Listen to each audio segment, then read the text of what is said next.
President Trump today sent Congress a record $4.7 trillion budget that would boost defense spending by 5% to $750 billion. He wants $8.6 billion for completion of a border wall, perhaps setting up a new fight with Congress. The president would slash funding for the Environmental Protection Agency by nearly a third, education by 10%. His plan projects a $1.1 trillion deficit. This will all change dramatically when Congress is finished with it. We learned today the 2020 Democratic National Convention will be held in Milwaukee 16 months and 2 days from now. A dozen candidates are running for the presidential nomination so far, and the field is still growing. Here's Ed O'Keefe.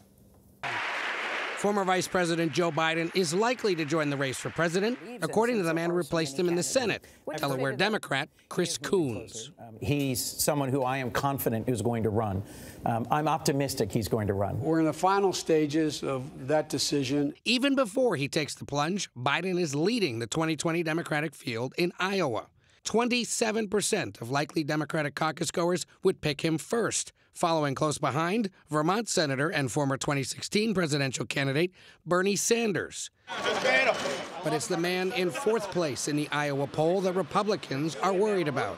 Former Texas Congressman Beto O'Rourke is the subject of a conservative attack ad in Iowa, even though he's not yet in the race. But with a charmed life like his, you can never really lose. O'Rourke joined more than a dozen declared or potential candidates in Austin over the weekend at the South by Southwest conference. But it was Biden who loomed large over the field.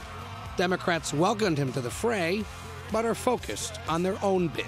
So if he gets in, does he draw support from the kind of Democrat you need a pundit for that? Well, I have a lot of respect for Vice President Biden, and first we want to make sure he's getting in.